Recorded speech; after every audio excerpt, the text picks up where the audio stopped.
Bonjour à tous, bienvenue dans Smart Impact, l'émission des audacieux responsables, celles et ceux qui font de la transition écologique, de la responsabilité sociétale, un axe fort de leur développement. Voici le sommaire. L'invité de Smart Impact, c'est Maud Sarda, directrice du label Emmaüs, la boutique en ligne solidaire, qui vient d'ouvrir une plateforme de vente de seconde main.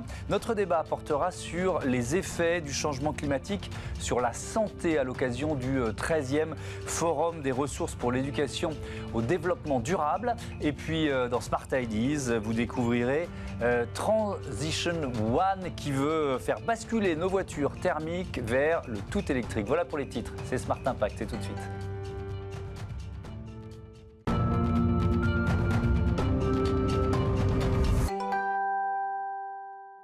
Comment Emmaüs résiste-t-elle à la concurrence des plateformes de e-commerce, plateformes de vente de seconde main? C'est ce qu'on va voir tout de suite avec mon invité qui est avec nous en visioconférence. Bonjour Maud Sarda, vous êtes donc Bonjour. la directrice du label Emmaüs. Est-ce que vous pouvez déjà décrire ce que c'est le label Emmaüs?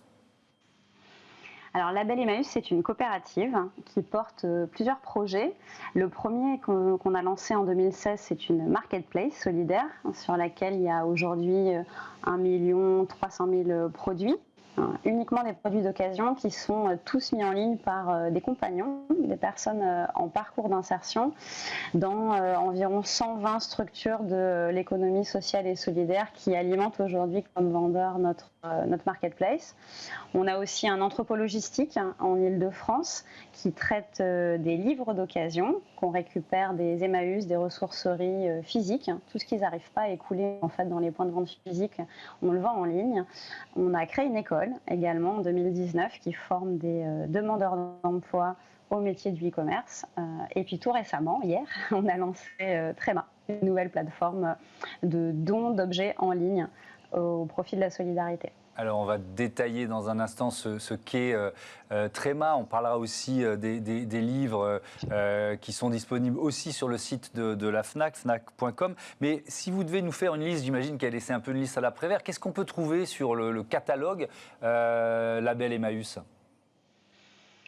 Label Emmaüs, c'est vraiment un bric-à-brac en ligne. C'est le prolongement du célèbre bric-à-brac Emmaüs. Donc il y a de tout. Il y a aussi bien de la mode, de la déco que de la culture, beaucoup de livres. Il y a de l'high-tech reconditionné. Ça, on s'y attend un petit peu moins chez Emmaüs. Donc il y a des smartphones, des ordinateurs qui sont même garantis 1 an. Voilà, donc c'est vraiment très vaste comme catalogue aujourd'hui. Il y a aussi de la création, beaucoup de produits créés à partir de matières recyclées. Est-ce que vous souffrez de la concurrence des plateformes qui sont purement commerciales, Le Bon Coin, Vinted? Alors, Emmaüs, c'est un mouvement qui s'inscrit dans le paysage français depuis 70 ans. On a un maillage assez impressionnant. Il y a 450 points de vente partout en France. Donc, on continue à avoir une activité soutenue, d'autant plus que la seconde main, c'est une tendance de fond en termes de consommation. Donc, on en bénéficie forcément. En revanche, depuis une bonne dizaine d'années maintenant, on constate une vraie baisse dans la qualité des dons qui nous sont faits. C'est naturel. Aujourd'hui, il y a des plateformes, effectivement, vous les avez citées, de vente entre particuliers qui rendent très simple l'acte de vente de produits, et le réflexe de donner peut disparaître. C'est pourquoi on réagit positivement. On est dans une lutte positive chez Emmaüs. On ne se résigne pas. On continue le combat avec les armes d'aujourd'hui. Et effectivement, Label Emmaüs, c'était une première réponse. C'est une alternative d'achat solidaire en ligne face aux géants du e-commerce. Et Tréma, c'en est une deuxième face aux sites de vente entre particuliers. Oui. Alors, c'est quoi Tréma? Imaginons, je veux donner un objet. Comment ça marche? Qu'est-ce que je dois faire? Alors sur Tréma, vous allez créer une annonce très simplement, en fait, en quelques clics, comme vous le feriez sur Vinted ou sur Le Bon Coin. Vous pouvez mettre en ligne ce que vous voulez. Ça peut être volumineux comme petit. Si c'est volumineux, ça sera plutôt de la remise en main propre, évidemment, comme sur Le Bon Coin. Il y a des personnes qui vendent des cuisines entières sur Le Bon Coin. Si c'est plus petit, que vous êtes prêt à faire un colis, on vous enverra un bon d'expédition, évidemment. En tant que donateur, vous n'avez rien à dépenser en termes de frais d'expédition, et vous déposerez votre colis dans le point relais le plus proche ou le bureau de poste à côté de chez vous. Ensuite, notre équipe, qui est composée de personnes en insertion, ce sont ces gens-là qui vont modérer votre annonce. Ils vont mettre un prix. Vous pouvez nous proposer un prix, mais le prix final, c'est l'équipe de modération qui va le mettre. Et on va mettre en vente cette annonce sur Label Emmaüs, aux côtés des 1 300 000 produits mis en ligne par les acteurs de l'ESS. Une fois que votre produit trouvera preneur, 100% de la recette va être reversée sur le projet de solidarité que vous aurez choisi sur Tréma. Parce que c'est ça l'originalité du projet. Non seulement vous donnez votre produit en ligne, mais vous pouvez affecter votre don directement, vous visualisez sur quel projet cet argent va aller. Il y a 4 projets qui sont proposés au lancement de Tréma. Et ils ont tous comme axe le numérique. Le numérique comme vecteur de solidarité, d'insertion professionnelle, de réemploi. Donc je peux choisir le projet. Ce don, est-ce qu'il est défiscalisable ? Oui, vous avez la possibilité d'éditer votre reçu fiscal automatiquement. C'est 60% de la valeur de la vente.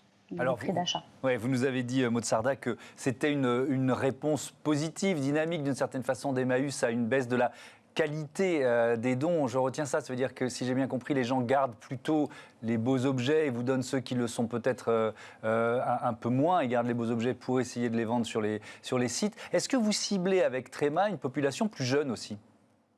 Oui, parce que il y a toujours un réflexe Emmaüs, y compris pour les beaux objets, des personnes qui ont le réflexe, qui sont allées chez Emmaüs depuis longtemps, avec leurs grands-parents, leurs parents, quand il y a un déménagement, quand il y a un décès. Souvent, on pense à Emmaüs pour ramasser toute une maison, parce que Emmaüs, ça rend aussi un service. Les ramasses sont gratuites, contrairement à tout ce qui est débarras professionnel. Donc on continue à nous donner beaucoup de choses et on remercie tous les donateurs qui continuent à faire ce geste. Mais c'est vrai qu'il y a une génération plus jeune, très connectée, pour qui faire des annonces sur Vinted, c'est devenu une seconde nature. Et ces personnes, souvent peut-être dans des milieux très urbains aussi, où c'est pas toujours simple d'aller chez Emmaüs. Emmaüs n'est pas forcément à côté, Emmaüs ne va pas forcément pouvoir se déplacer. Souvent, on se plaint qu'Emmaüs ne se déplace pas. Mais il faut comprendre que pour Emmaüs, c'est très compliqué en termes de charges financières de se déplacer pour 1 ou 2 objets. Donc c'est à ce type de personnes qu'on s'adresse, à de nouveaux donateurs, des personnes qui vont peut-être plus facilement aller sur Vinted qu'aller apporter un carton à l'Emmaüs le plus proche, qui n'ont pas d'Emmaüs à proximité ou pour qui Emmaüs ne peut pas se déplacer. Alors, vous nous parliez tout à l'heure parmi les produits qui sont disponibles sur Label Emmaüs, des livres. Vous avez passé un partenariat avec la Fnac, pourquoi ? Alors, la Fnac, c'est une marketplace sur laquelle, effectivement, on vend en simultané notre catalogue de livres sur Label Emmaüs et sur la Fnac. Et pendant les confinements successifs 2020, on a vraiment eu une explosion de notre librairie en ligne. On a multiplié par 3, voire 4, le volume d'activité. Et on a eu aussi beaucoup de ventes sur la Fnac qui a connu vraiment une explosion de son catalogue d'occasion. Donc, suite au premier confinement, j'ai contacté la Fnac pour leur proposer de faire quelque chose ensemble, de nous soutenir dans notre développement. On gagnait en visibilité face au grand public dans cette période-là. Et donc, ils ont tout de suite répondu présent. Ils n'y ont pas mis beaucoup de conditions. Simplement, on a un petit peu communiqué ensemble. Mais ils ont accepté de supprimer toute commission en fait, sur les transactions pendant une année complète. Et voilà, ça sera un partenariat reconductible dans l'avenir si tout se passe bien, ce qui est le cas jusqu'à présent. Vous nous l'avez dit, Emmaüs a 70 ans. Est-ce que vous avez le sentiment d'avoir participé d'une certaine façon à la prise de conscience progressive des Français ? Parce que vous êtes un acteur de fait de l'économie circulaire depuis 70 ans. Tout à fait, oui. L'abbé Pierre et les compagnons ont inventé l'économie circulaire il y a 70 ans, bien avant que ce terme n'apparaisse. Finalement, Emmaüs, on dit souvent que c'est une vieille dame qui est très moderne. Et je ne pense pas que ce soit Label Emmaüs qui finalement donne cette image moderne. Nous, on est un prolongement en ligne, on utilise les outils d'aujourd'hui. Mais Label Emmaüs, ce n'est que le prolongement du bric-à-brac en ligne. Tréma, ce n'est que le prolongement du dépôt Emmaüs en ligne. Et on le fait avec les personnes qui sont accueillies chez Emmaüs. Ce sont vraiment les compagnons qui... au jour le jour, mettent en ligne les produits, font les colis, ils le font très très bien. On y met notre part d'humanité. Évidemment, ça ne remplacera jamais la rencontre au sein d'un bric-à-brac qui est unique, le lien social. Mais dans le colis, il y a toujours un petit mot manuscrit, un petit cadeau supplémentaire. Au bout du fil, il y a toujours une vraie personne qui va répondre aux clients qui n'ont pas reçu leur colis ou qui veulent se rétracter.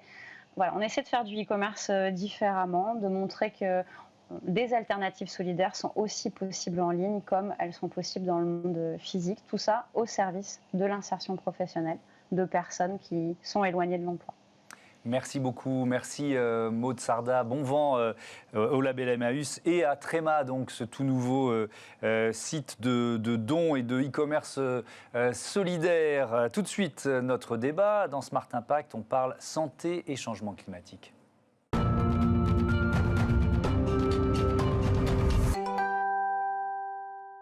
Quels sont les effets du changement climatique sur la santé? C'est le thème de notre débat avec le professeur Robert Barouki. Bonjour, bienvenue. Bonjour. Vous êtes professeur à l'INSERM et puis avec nous en visioconférence, Karine Durand, spécialiste du lien climat-santé.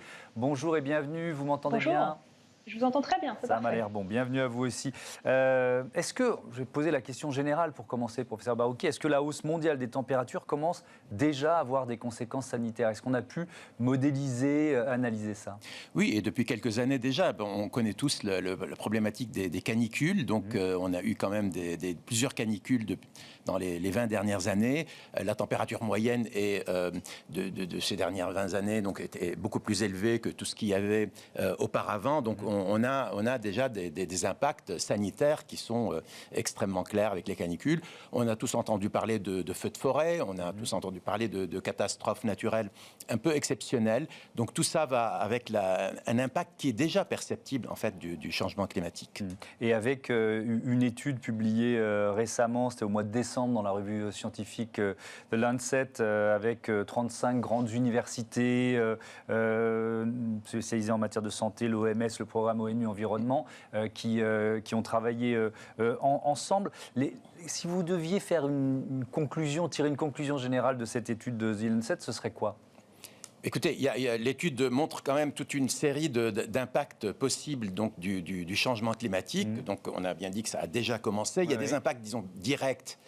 La canicule, les UV, la sécheresse, les feux de forêt. Et puis il y a des impacts indirects qui sont une augmentation très probable de tout ce qui est maladies infectieuses, que ce soit avec des moustiques, dont on entend parler, la dengue, mais aussi des maladies infectieuses portées par l'eau, choléra et beaucoup d'autres maladies infectieuses. L'impact aussi sur les allergies et puis des impacts, conséquences de tout ça sur la santé mentale en général. Le fait qu'il y ait une pression vers des problèmes assez extrêmes qu'on n'a pas l'habitude de voir. Donc la santé mentale est un facteur aussi important. Donc on voit déjà un impact. Tout ça se chiffre ensuite en termes économiques, en termes politiques, mais du point de vue sanitaire que je connais, il y a déjà des impacts et on s'attend à ce que ces impacts deviennent plus importants dans les années et les dizaines d'années à venir.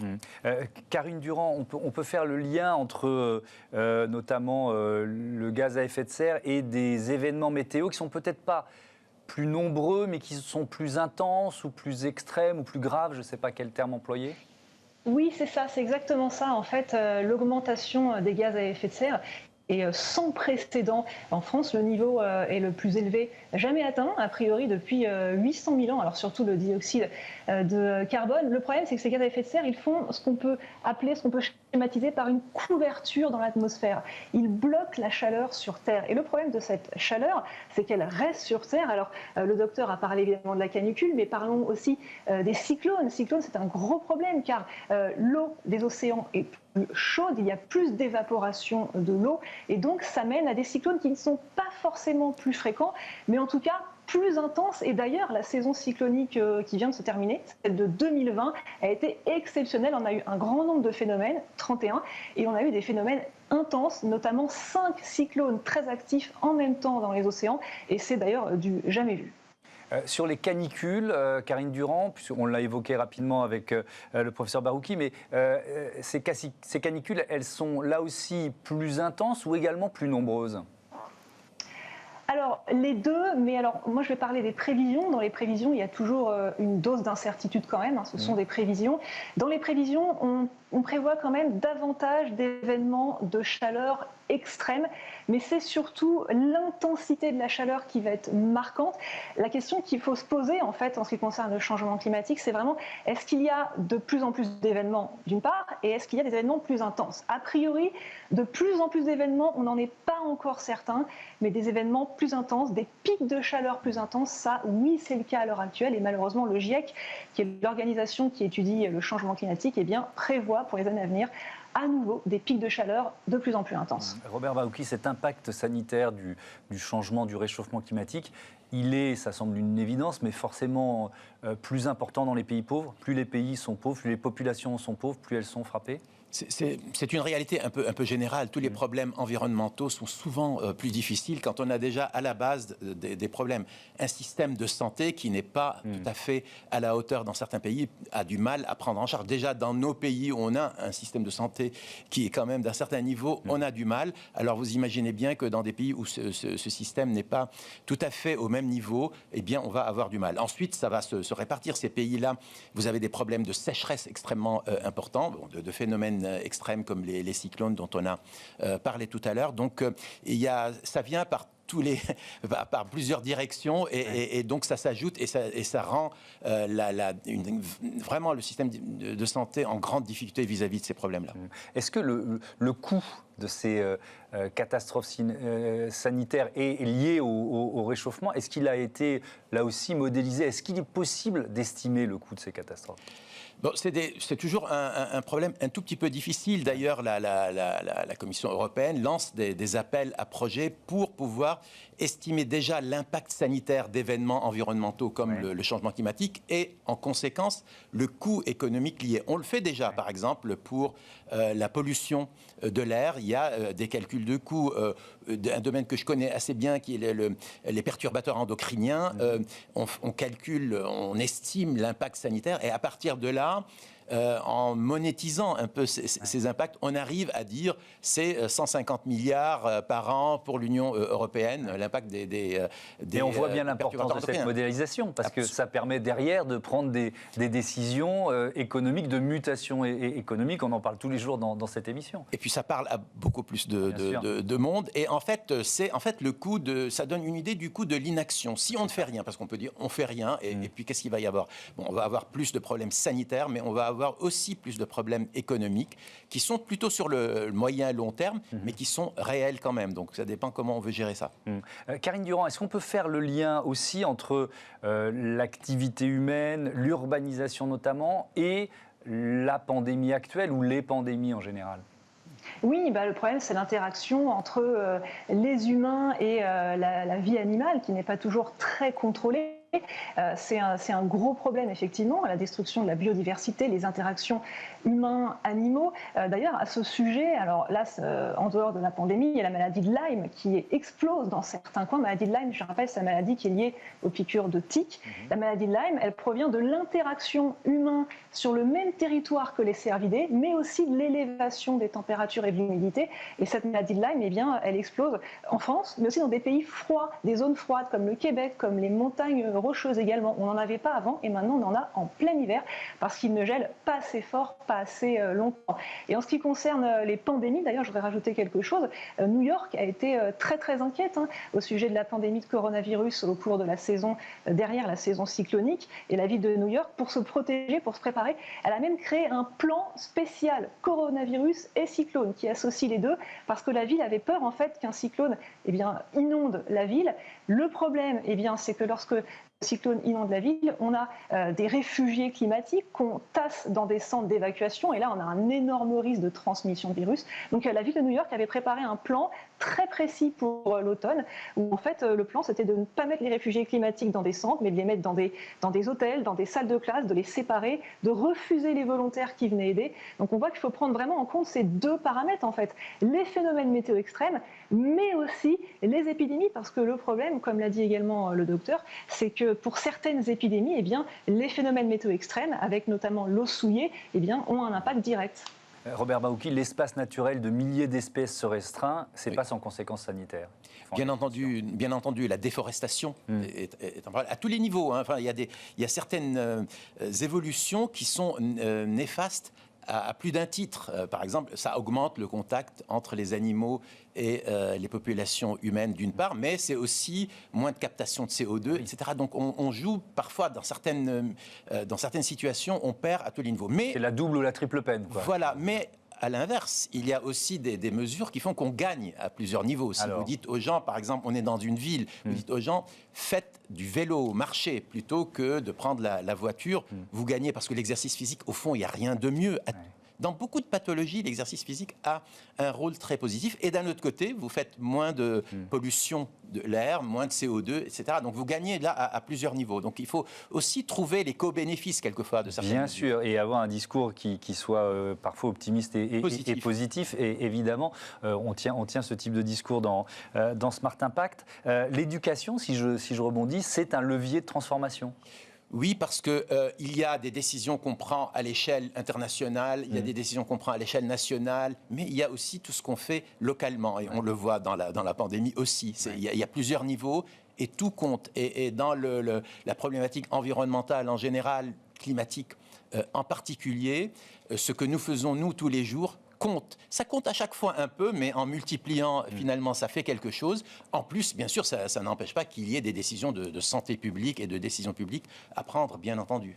Merci beaucoup, merci à tous les deux. À bientôt sur Bismart. Merci également à Karine Durand. À bientôt. On va passer tout de suite à notre dernière rubrique, c'est Smart Ideas. C'est une start-up mise en avant.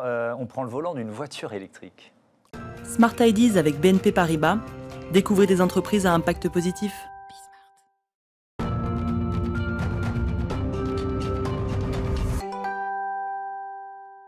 Smart Ideas, notre rubrique consacrée aux startups. Bonjour Émeric Libaud.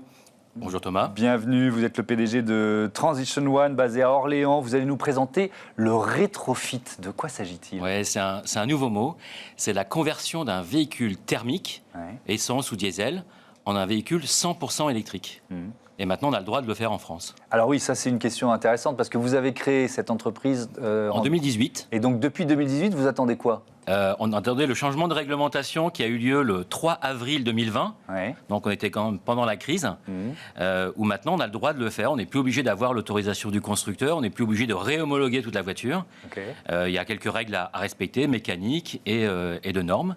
Et on doit aller passer une homologation par modèle. C'est-à-dire avant, c'était une sorte de parcours du combattant, si je comprends. Avant, c'était très difficile. Très difficile d'avoir cette autorisation et coûteux pour réhomologuer toute la voiture. Est-ce que toutes les voitures peuvent bénéficier de cette mutation vers l'électrique ?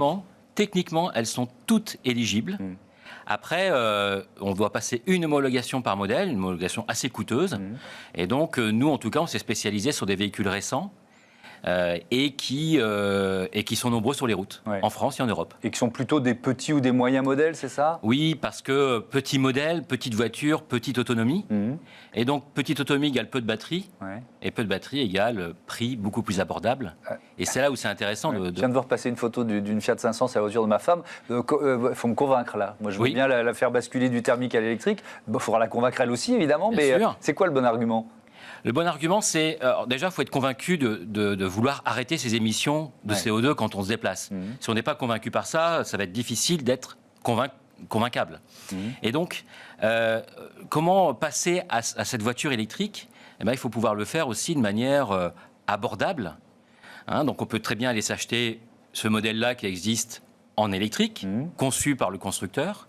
Mais si on doit tous passer à la voiture électrique, et que vont devenir les voitures existantes ? Ça va être une catastrophe écologique. Et donc, au lieu de générer du déchet avec sa voiture, on peut convertir sa voiture à des autonomies qu'on utilise tous quotidiennement. Ouais. Ça coûte combien? Alors j'imagine que ça dépend des modèles, mais ça dépend surtout de l'autonomie. Ouais. C'est-à-dire que la Fiat 500 telle qu'on la voit là, ou la Twingo, pour 100 km d'autonomie, ça va être un prix, après les subventions, après les bonus, de 5 000 €. Okay. Pour 5 000 €, la voiture devient une voiture 100% électrique avec une autonomie de 100 km. Ok, 100 km, c'est beaucoup plus qu'il n'en faut pour les trajets en ville, bien sûr. quotidien. Et combien de temps, parce que ça c'est important, pour recharger la batterie? Alors, on peut charger à la maison sur une prise, on a 16 ampères, une prise standard. Là, on est à 5 heures. Donc, évidemment, on passe un peu plus de 5 heures à la maison, logiquement. Et donc, on peut recharger sa voiture pendant la nuit sans aucun problème. Est-ce qu'il y a sans doute des garagistes, des patrons de concession qui nous regardent? Est-ce qu'ils peuvent adhérer en quelque sorte au mouvement à Transition One? Oui, alors, dans la réglementation, Transition One est un fabricant. Et il y a des installateurs. Aujourd'hui, on a plus de 800 candidats pour devenir installateurs dans le monde, un peu plus de 300 en France. Mais alors ça veut dire quoi quand on dit qu'on est un fabricant? Parce que c'est-à-dire que nous, on fait toute la conception du kit, d'accord. Le processus de conversion, on va chercher l'homologation, et on va avoir des partenaires agréés qui vont être à proximité des clients et qui vont faire cette conversion sur les voitures. Techniquement, j'imagine, on prend le Mais c'est un peu ça. On prend le moteur, bim, et on en met un nouveau, quoi. Oui, et d'autant plus que dès le départ, c'était la volonté de voir une démarche industrielle derrière ça. Moi, je prévois de faire 100 000 voitures, 100 000 conversions en 5 ans sur l'Europe. Et donc, il faut le voir de manière industrielle. Et donc, cette manière industrielle se traduit comment aujourd'hui? Ce processus de conversion va être fait en 4 heures. Et donc, on est presque à... On enlève, c'est pas tout à fait ce geste-là, et on remplace par notre GMP, notre groupe motopropulseur, et la batterie. Mais ça suppose ensuite d'autres réglages sur la voiture? Non, ni d'autres interventions administratives. Il n'y a pas de... pour ces professionnels automobiles qui connaissent la RTI, la réception à titre isolé. Non, nous, on a obtenu l'homologation en amont. Et toutes les voitures qu'on va faire, qui respectent le protocole, vont être converties et réimmatriculées. Pour conclure, on peut dire que vous prolongez aussi la vie des voitures. Alors, c'est vraiment une prolongation. Il y en a qui parlent d'une seconde vie. Bon, c'est le même usage, donc c'est une nouvelle jeunesse. On amène une nouvelle jeunesse à la voiture et surtout on est dans un contexte d'économie circulaire. On ne va pas générer de nouveaux déchets. Tout ce qu'on va pouvoir extraire va être recyclé au maximum. Effectivement, et vous l'avez dit, mais la voiture thermique sera interdite en 2040. Qu'est-ce qu'on va en faire? Eh ben, c'est une solution avec le rétrofit. Merci beaucoup, très vite. Et c'est 1 tonne de CO2 pour 10 000 km. Eh ben voilà. Mesurons tous notre impact que l'on peut avoir. On peut avoir ça en tête. Merci beaucoup. Merci Aymeric Libaud. À bientôt sur Bismart. Voilà, c'est la fin de cette émission. C'est passé vite. C'est bon signe. On se retrouve demain 9h, midi, 20h30 sur Bismart. Salut.